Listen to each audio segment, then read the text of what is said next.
Excellent. So good afternoon, everyone, and welcome to FoodCloud Academy's webinar series. My name is Kerry. I'm the Education Coordinator at FoodCloud, and I'll be the moderator for today's webinar. This is the second of 4 webinars that FoodCloud Academy is hosting this summer.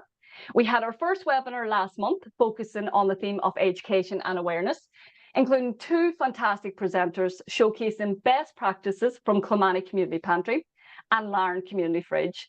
I'll pop the link to the webinar into the chat box for anybody that is interested in watching it. And I will just move on. And before we begin the presentations, I want to just tell you a little bit about the webinar series and how it came about. So FoodCloud Academy is carrying out a 3-year education project named Thrive Together, funded by the Department of the Environment, Climate and Communications Community Climate Action Programme. Our goal is to create a variety of educational tools that support, inspire and empower our interested community, volunteer and food industry network to maximise their potential of surplus food distribution. We want to provide opportunities for our whole network to go beyond being passive participants in surplus food distribution to become more active and engaged in this important community activity. So to date, we have created and developed accredited and non-accredited courses with Atlantic Technological University, 4 video and text case studies, which are the focus point of this webinar series, our community food sharing toolkit and workshops. Again, I'll pop the link into our website, the link to our website into the chat box, and you can read more about the FoodCloud Academy's educational resources after the webinar. And for those watching it back, you can go to food.cloud/academy to access these resources. So the webinar series, what is it and what is the structure? So we have the webinar series and features 4 case studies, and these showcase best practices of surplus food sharing projects. Each case study highlights a specific theme that showcases, practices and sustainable food sharing practices in different ways. So it showcases different models. We have 4 themes. The first is the education, which is at the heart of how Kilmany Community Centre organises their services. Second, partnerships, which are demonstrated by the success of the projects undertaken by Limerick Island Community Partners. Third, empowerment, which is core to Footprints Women's Centre's approach to developing its services and supports. And finally, reducing stigma, which drives Feed Cork's approach to redistributing food to their community. So today we have 2 presentations focusing on the theme of partnerships. The first is Pat Kennedy from Limerick Island Community Partners, and the second is Joanne Butler from the Donegal Local Development Company. After both presentations, we will have a question and answer session lasting approximately 15 to 20 minutes. If you have any questions or comments throughout the presentation, type them into the chat box and I will put as many as I can to our presenters. This webinar is a wonderful opportunity to learn more and share experiences, and we'd invite you to engage as much as possible in the webinar. But please remember to keep discussions focused on this webinar. If you have any technical or operational questions related to any FoodCloud service, please reach out directly to the FoodCloud support team. And again, I can pop that little email address into the chat box for you if you need it. So before I introduce the first presenter, we're going to do a quick poll to see how many of you are already benefiting from partnerships supporting the delivery of your services. So you'll see it pop up, and if you could answer which one is applicable to you.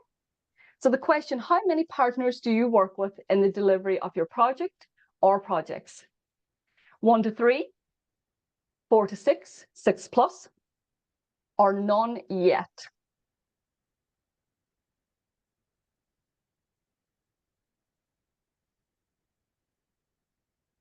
I see the results coming in.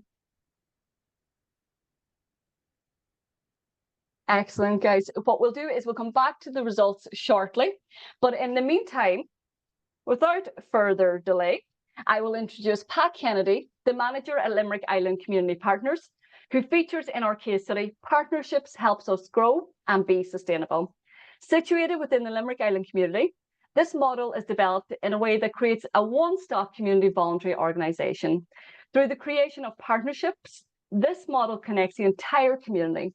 It creates a safe, healthy and sustainable environment that links people with services.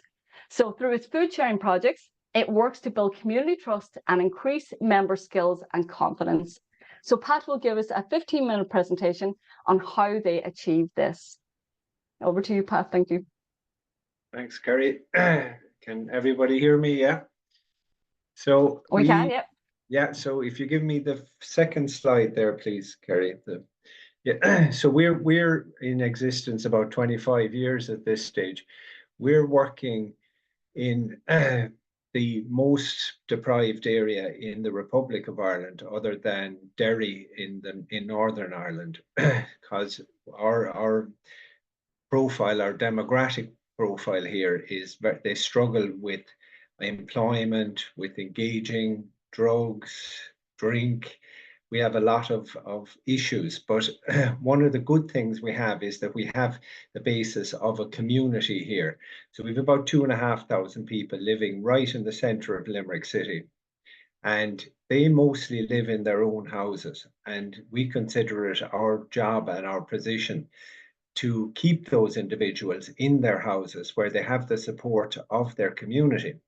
Because we found that when people were moved out by the HSE or into, nursing homes, they lost the contact with the community, and they actually didn't survive that terribly long in the nursing homes. Whereas if we keep them in their house through supports like the Meals on Wheels operation, which we have, and we have a community cafe, we have over 55s, we have dancing, bingo, all these kind of things that just keep the community connected.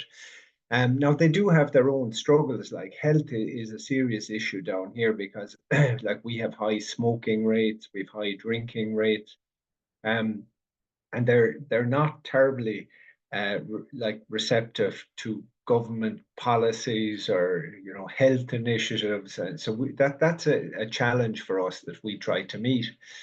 But I suppose with FoodCloud, like we struggled here. We serve about 1,200 meals a month.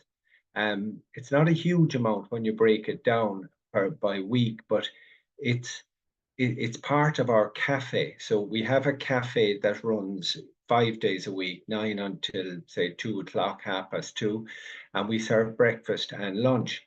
But after COVID in particular, and when the Ukrainian war broke out, we found our food costs were rocketing. So like they were 27, 33% up for the basic ingredients, nothing exotic. And we were wondering, well, how can we kind of ameliorate this? So we made contact with FoodCloud, and we started with one collection a week. So we had to gear up for that because we had to engage with volunteers, because there's 10 of us here, say, in this company, with maybe we have about 6 volunteers that help us during the day. But this was night work. So the food was generally available from 8 o'clock onwards in the evenings. And then they would bring it to the organization the following morning. There was I suppose, a lag there where we were trying to get this thing done, and we were trying to do it ourselves, and it was extending the working day for everyone and impinging on family life. So eventually we found a couple of retired people who were drivers because they have to own a car, and then we expanded that scheme then to 3 or 4 times a week. So we generally have a good connection with Tesco here in Limerick City. We have started with Aldi, and we have KFC in Roxborough here, and they're very helpful for us, but they're sporadic. So you have to be very flexible in your approach all the time. Like I manage the app, so in the evenings I have to remember to look at my phone at 7 o'clock to make sure that I accept the offer from the companies. So it really helped us greatly because it reduced our purchasing cost. But the challenges that are associated with our, number one is the volunteers. The second one, which we actually weren't ready for at all, was the fact that the chef, we have two chefs here, that they have a plan, you know, every week they sit down on a Sunday night or Monday, whenever suits them, and they plan out the meals for the week. So we had to get them to grow, to adapt their meal around what was available from the FoodCloud. And that was a challenge because, you know, I'm sure everyone probably has chefs or something like that, but they, you know, they're headstrong individuals in general, and they know what they think is right. So that was a challenge for us. But look, we kind of got over it eventually. But it has had, like, FoodCloud has had a huge impact here with us, because environmentally, it means we're taking up waste from these companies, these big companies that would just dump it. They actually just physically dump the food if it's not used. So we took the view that we would accept everything, right? So we're not choosy. So that's I would encourage people to think about that. Like, it may mean that you have to find a way to dispose of the food. So we tend to get a lot of bread, which is, you know, it's a difficult commodity to use.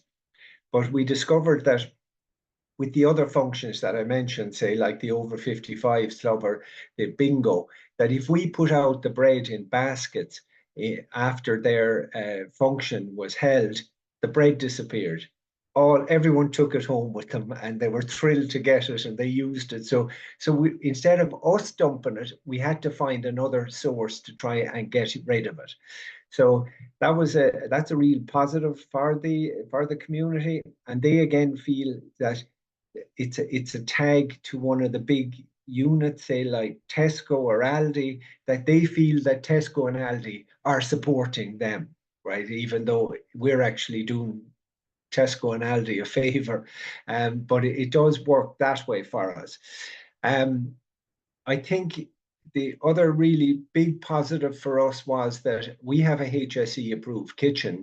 It's regularly inspected, and all our staff are HACCP, and we meet all the requirements. So we got in touch with a satellite called Croom FRC. So they were just starting up, but they had a requirement for Meals on Wheels. But in order to set up a kitchen for them as a very small organization, it would have cost, you know, maybe 80, 90,000 euro. And they would have had to get all the accreditation from the HSE. So we were able to tag into them, and they came to visit us, and we showed them what we did, and we explained FoodCloud to them. And we now produce 100 meals a week for them. And we delivered them to them just as a one package, and they have volunteers then who deliver them out. So we would never have been able to do that without FoodCloud, because our food costs would have been too high. So I suppose I should have said, really, we charge €5 for a main meal and €1 for a dessert. So you can feed yourself here in our organization here for €25 a week. And we'll give you maybe some meals at the weekend, and we give you a special dinner for Easter and for Christmas. And if we know about your birthday, we'll celebrate that with you. But to come back to Croom, it was a very interesting thing, because it helped us greatly to expand our operation and to make us more viable. So they pay us for the meals, and they charge €1 extra themselves, and their customers are quite willing to pay that. But we would not have been physically and you know, financially able to do that without either the help of Croom FRC's volunteers and without FoodCloud. So that really is our big connection with FoodCloud. Like, we love FoodCloud. We hope that more people don't impinge on our access to it, but like, we can't be greedy either. So we try to do our best and work with people as we see it. So I suppose the big benefit for us, then, back to keeping people in their houses. So the state will cost the state 1,200 a week to put an individual into a nursing home, and we're actually keeping those people within the community. So we build on that by sending in, say, the district nurse. If we come across a problem, the drivers are trained to visit and not just to hand out the meal, but to have a conversation. Takes us a little while then to deliver, but we have to bear that. But it does mean that we're alerted to issues that are arising and that we can deal with them before they become a serious problem.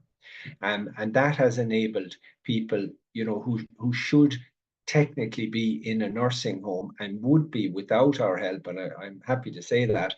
But if we're able to contact the relevant people correctly and get the intervention in early, then we generally seem to lessen the issue for the individuals in those houses. So it's quite a simple procedure for us. So I don't probably have a huge amount more to say. That's okay? Great, Pat. Yeah, that's fantastic. Thank you so much for sharing that story with us. And I suppose it's fantastic just to hear about the journey and the real value of developing those partnerships to support the community at their level. Fantastic. Thank you so much, Pat. And before we move on to our second presentation, I'm going to just go back to our poll that we did and just share the results with you. So to remind you of the question, how many partners do you work with in the delivery of your project or your projects? And we had 27% said none yet, 27% said 1 to 3 partners, 18% said 4 to 6, 18% said 6+, and 9% said other. So I suppose even with that brief poll, it gives us a really quick snapshot as to the importance of learning more about working together, collaboratively and in partnership to make sure, I suppose, that we are meeting the needs of our community and having a positive impact. These results, and I suppose building on the partnerships and so on, we ourselves at FoodCloud want to support you with this, and we have developed a toolkit to help communities set up food sharing projects. So for anyone interested in learning more about creating sustainable partnerships for the delivery of your project, check out the different resource pages of our toolkit on the FoodCloud website under the FoodCloud Academy section. And again, I'll pop the link into the chat box for anybody that's interested in looking at it after the webinar. And for those watching back, go to food.cloud/academy to access the toolkit. Without any further delay, I will move on to our second presentation, which showcases examples of food sharing models that thrive through partnerships. For this, we are joined by Joanne Butler, the Climate Action Officer with the Donegal Local Development Company. And Joanne is going to talk to us specifically about the Food Response Network, which is an amazing project set up to tackle food waste and combat food poverty and insecurity throughout County Donegal.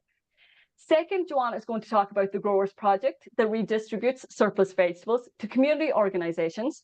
And finally, Joanne is going to talk about the creation of the Food Equality Forum that brings all stakeholders together to come up with innovative and sustainable partnerships to ensure food equality for all. So I will pass it over to you, Joanne. That's great, Kerry. Thank you very much. Hello, everyone, and thank you, FoodCloud Thrive Together, for hosting this session today. I'll be talking a little bit about the Donegal Food Response Network and the work the team here at Donegal Local Development Company have done in collaboration with FoodCloud and all the team there over the last 12 months with the Growers Project, as Kerry mentioned there before. So we'll just move on to the next slide there, if that's okay. So at the start of the COVID pandemic, like Patrick mentioned, and also the war in Ukraine, DLDC identified the need to establish a Donegal Food Response Network to better support community and voluntary organisations that mobilised to support the more vulnerable members of our community. So since then, there has been a significant increase in the numbers of people and families experiencing food insecurity in the county. And DLDC and the Donegal Food Response Network have become a vital support for those community and voluntary organisations who work on the front line in our local community, supporting people experiencing this food poverty and food insecurity. So the network itself is made up of 21 community and voluntary organisations who are geographically spread all across the county. And the members have confirmed that the request for food has increased substantially. So the need to strengthen and support this network has been identified using a community development bottom-up approach. So the network has grown and developed considerably since its inception, and the network members have delivered several initiatives to support our most disadvantaged and marginalised people in the community. The community and voluntary network organisations, as you can see there, they're supporting families across the county, and the demand and the service has increased there, I think I mentioned, by 17% in 2023 alone. So as you can see there, on an average week in Donegal, we are supporting 646 plus families, and this isn't up-to-date data, so it's probably gone up since then. But these families are receiving support from member organisations by the way of food parcels or vouchers. And also this number does increase in the run-up to back to school, which we're coming up to, and also Christmas. We have 5 member organisations that are supporting 124 families in Donegal Gaeltacht, and none of the Donegal Gaeltacht member organisations receive any long-term funding to support families in need, and they meet the needs through donations received by fundraising. This is just some of the insights that we have gathered. Next slide there, if that's okay. Yeah. So one project that myself and volunteers were very involved in last year, it's coming up to about a year now, was called the Growers Project. And this project was brought to DLDC by FoodCloud, who had seen the work of the Donegal Food Response Network and also was looking to help us address and slow down food waste by gleaning the food from farms across the country. So they were collecting it by third-party logistics and then transporting it to FoodCloud warehouse. And from there, the pallets then were collected and delivered up into the Donegal. And we sorted and redistributed the produce over 2 days to get fresh produce, fresh and nutritious local produce out to the community. So just next slide there. So the initiative itself required a lot of planning, as you can imagine. But what we had to do at the start was identify a hub for the food. We had to go through the various food safety responsibilities. We had to get volunteer staff coordination and then work out the onward distribution and delivery plans. As a local development company, we were able to do a lot of that work ourselves in-house through the volunteer centre and also through our Helping Hands team. So it was a very strong collaborative project with FoodCloud and all of the other departments. The funding came from the Department of Agriculture to procure the vegetables, and then the DLDC and the SciCap team have partnered then with local businesses who act as the local hub. So the quick turnaround time was obviously very necessary because of the fresh chilled storage, and the produce was also completely free for DLDC and the Donegal Food Response Network members. So it was just a fantastic project. Next slide. Just some of the feedback that we got from the project itself. The impact was that the Donegal Food Networks program the Food Network program had been transformative force for our community. Its impact of those less well off is immeasurable as it provides vital support to vulnerable individuals and families. The network has facilitated valuable connections and partnerships, enhancing our outreach and mission, as well as showing the power of collective action and solidarity in addressing social challenges. The DLCC Growers Project and Donegal Food Response Network has been a remarkable catalyst for positive change, caring for community and advancing our organisation's goals. So that's just some of the feedback from one of the groups. And also another member said that to learn, gain and share knowledge on ways to help was very impactful there as well. Next slide. So just there, it's some of the number crunching that we did from the pilot, and this resulted in the redistribution of a staggering 23,000 kilograms of produce that would otherwise have remained unharvested or sent for animal feed. So we did a bit of the maths on the CO2 emissions for anyone interested in that, and that equates to 57,500 kilograms of CO2 that would have otherwise been emitted. And in total, we had 122 groups that were provided for, with 617 families, 617 individuals and 316 families. So the 5 growers that participated in the project itself recovered some of the cost by redistribution this produce rather than wasting it. So that feeds into our very important circular economy that we hear quite a lot about these days. Next slide, please. So yeah, the next step for the project, I suppose, it's not just about looking back, but it's about looking forward. And the Donegal Food Response Network is a continuous work in progress. So there's 3 priority steps that we're kind of continuing on for the work done so far. Number 1 is collaboration, and the network will grow and strengthen the collaborative relationships with the Donegal Food Response Network members, FoodCloud, and then other agencies to secure additional resources to support people experiencing the food poverty. Hopefully we will get the Growers Project back up and running shortly. So we're going to be doing that through the same networks again. The Food Hub is an idea that we have here in Donegal, and that is to support the network members to establish a permanent food hub that will continue this initiative beyond the 12-week pilot vegetable project. And this food hub will be for the fresh produce, but it will also be for surplus produce of non-perishables and other items as well. We also have, we've discussed also the network to collaborate with stakeholders for anyone wishing to establish a social supermarket model as a way of supporting people in a holistic manner, which will afford dignity, respect and freedom to the service users. And the project, the Donegal Food Response Network also has monthly network meetings, and we've been doing a lot of work. Mary, my other worker here, has done a lot of work bringing that to the fore with the wraparound model. So the kind of like the ideas that we've got going forward, there's a lot, as you can see there in the background, and the hope is that we'll be able to continue and support.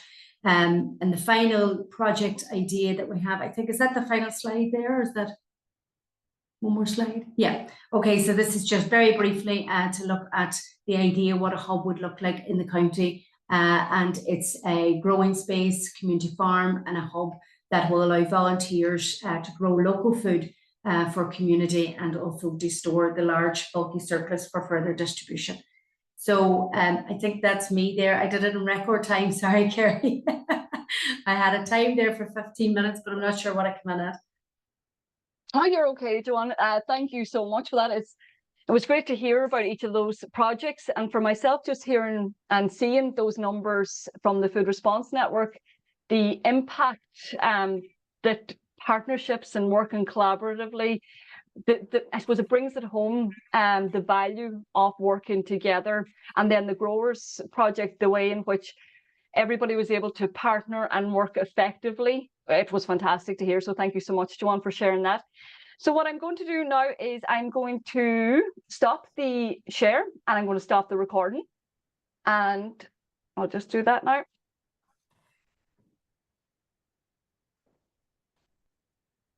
Just a second. And while we're waiting, if you just want to pop any questions or comments into the chat box, I will put as many as I can to the presenters.